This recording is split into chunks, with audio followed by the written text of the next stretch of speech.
आज second year chemistry के जिस टॉपिक को डिस्कस करने जा रहे हैं that is trend in atomic radius. याद रहे कि यहाँ पे हमने एटॉमिक रेडियस को डिस्कस नहीं करना, मतलब इसकी डेफिनेशन और इसके यूनिट्स या बाकी चीज़ों के बारे में लिखने की ज़रूरत नहीं है।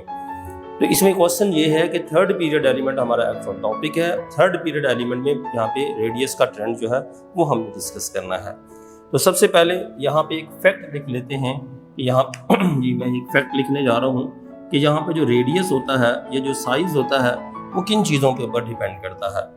जो किसी भी चीज़ का एटॉमिक रेडियस होता है स्टूडेंट, वो डायरेक्ट होता है किसके, नंबर ऑफ शेल्स के। नंबर ऑफ शेल्स मीन जितने शेल जिसके ज़्यादा होंगी उसका एटॉमिक रेडियस या उसका साइज क्या होगा, बड़ा होगा। नंबर 1 के बाद नंबर 2 हम देखते हैं कि जो एटॉमिक साइज होता है वो इन्वर्स होता है किसके, न्यूक्लियर चार्ज के। उसका न्यूक्लियर चार्ज कैसा होगा, जितना न्यूक्लियर चार्ज कम होता है उतना ही उस एटम का साइज क्या होगा, ज़्यादा होगा। तो ये फैक्ट है कि जब भी हम साइज को या रेडियस को डिस्कस कर रहे हो तो हमें 2 चीज़ों को देखना है। नंबर 1 उसमें शेल्स कौन से हैं और नंबर 2 उसका न्यूक्लियर चार्ज। अब हम डिस्कस करते हैं थर्ड पीरियड को। तो स्टूडेंट हमारे पास जो थर्ड पीरियड है मतलब कि पीरियड 3, जो पीरियड 3 है उसमें एलिमेंट्स हम लिखते होते हैं जैसे ना, मांग, अली, से, फिर, से और ये क्या होगा, कलर्स और। ना, मांग, अली, से, फिर, से, कलर्स और। यहाँ पे क्या होगा, कलर्स और। अब इसका एटॉमिक नंबर कितना है, यहाँ पे 11 है। इसका मतलब इसके पहले शेल में 2, दूसरे में 8 और तीसरे में 1 इलेक्ट्रॉन होता है। इसका मतलब इसमें 3 शेल्स हैं।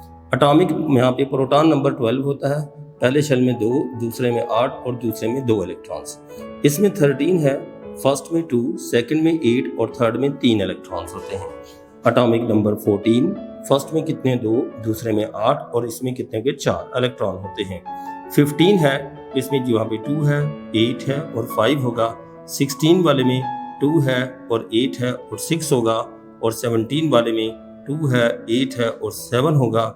और इसमें कितना होगा, 2 है और 8 है और फिर कितना होगा, 8 होगा। स्टूडेंट यहाँ पे हमें देख रहे हैं पहले में 2, दूसरे में 8, तीसरे में 3। इसका मतलब है कि इसमें 3 शेल होते हैं। तो इसका मतलब यहाँ से हमें एक फैक्ट नज़र आ गया कि पीरियड में शेल नंबर क्या रहता है, सेम रहता है। तो यहाँ पे हम एक फैक्ट जो है यहाँ से डिराइव कर लेते हैं, ठीक हो कि ना। यहाँ पे फैक्ट होगा number of shells remain same across the periods. Number of shells जो है वो क्या रहते हैं, रिमेन सेम। वो क्या रहेंगे, रिमेन्स क्या होगा यहाँ पे, सेम। वो सेम रहते हैं अक्रॉस द पीरियड के अंदर नंबर ऑफ शेल्स चेंज नहीं होते। मसलन इस फैक्ट के ऊपर हम रिजल्ट यहाँ पे डिराइव नहीं कर सकते। अब जो दूसरी बात हो जाती है वो है, हम देखेंगे न्यूक्लियर चार्ज। साइज उसका ज़्यादा होगा जिसका न्यूक्लियर चार्ज कम होगा। तो स्टूडेंट ये जो नंबर है ये प्रोटॉन नंबर होता है, ठीक हो के बाद +11 है, +12, +13, यहाँ पे होगा +14, +15, +16, +17 और क्या होगा, +18। तो जहाँ पे साइज किसका ज़्यादा होगा, जिसका न्यूक्लियर चार्ज कम है, तो ऑब्वियसली सोडियम का साइज बड़ा होगा। और इस तरह से जो आगे जाते जाएंगे साइज क्या होता जाएगा, कम होता जाएगा। यहाँ इसके बाद यहाँ तक कम होगा। यहाँ से हमें एक फैक्ट पता चल गया कि across the period atomic size क्या होता है, डिक्रीज होता है। और रीजन डिक्रीज होने की क्या है, due to the increase in number of protons and nuclear charge. यहाँ पे ये मैं फैक्ट लिख देता हूँ।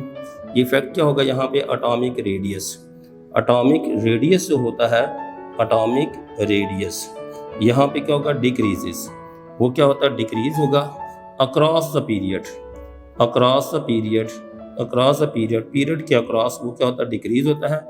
और रीज़न क्या होगा इसमें, यहाँ पे due to the increase in, उसकी रीज़न क्या होगा यहाँ पे, due to the increase in क्या होगा यहाँ पे, नंबर ऑफ प्रोटॉन्स, क्योंकि इसमें नंबर ऑफ प्रोटॉन्स क्या होते हैं, इंक्रीज होते हैं। एंड न्यूक्लियर चार्ज, और उसका न्यूक्लियर चार्ज जो है वो क्या होगा, इंक्रीज होगा। तो एक तो जनरल ट्रेंड ये पता चल गया, लेकिन इसके साथ लिखते हैं विद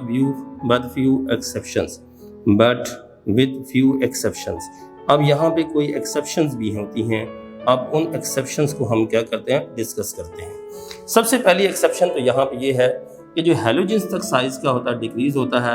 हैलोजन से थोड़ा सा नोबल गैसेस का साइज हैलोजन के साइज से बड़ा होता है। नोबल गैसेस का साइज जो होता है वो हेलोजन के साइज से थोड़ा बड़ा होता है। उसकी रीज़न क्या होती है? क्योंकि इसका जो एटॉमिक ऑर्बिटल होता है वो कम्प्लीटली फिल्ड होता है।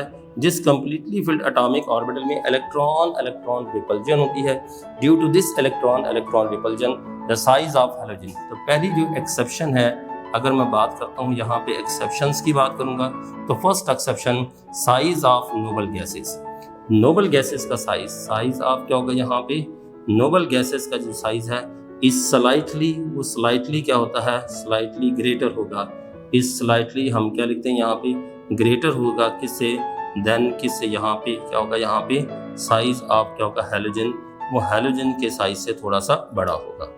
अब स्टूडेंट इस पीरियड में एक और जगह भी एक्सेप्शन है। एक एक्सेप्शन तो हम क्या कहते हैं वो यहाँ पे आ जाती है, और एक एक्सेप्शन यहाँ पे भी होती है। सल्फर का साइज भी फास्फोरस से क्या होता है? ज़्यादा होता है। उसकी रीज़न क्या होती है? फास्फोरस का मॉलिक्यूल P4 फॉर्म में एग्जिस्ट करता है और सल्फर का मॉलिक्यूल S8 की फॉर्म में एग्जिस्ट करता है। तो हम दूसरी एक्सेप्शन यहाँ पे क्या आ जाती है? दूसरी एक्सेप्शन साइज ऑफ सल्फर।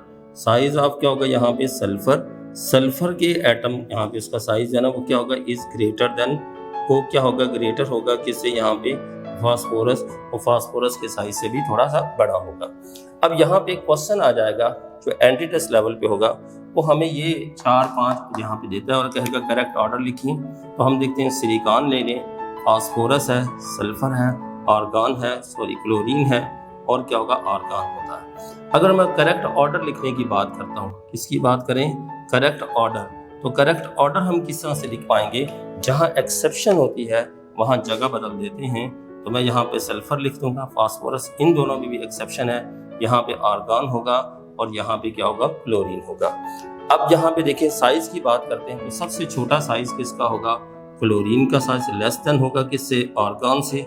उसका लेस होगा किसके? फास्फोरस से। फास्फोरस का साइज लेस होगा सल्फर से, और उसका साइज लेस होगा किससे? सिलिकॉन से। This is the correct order of size. Dear students, this is all about the atomic radius of third period.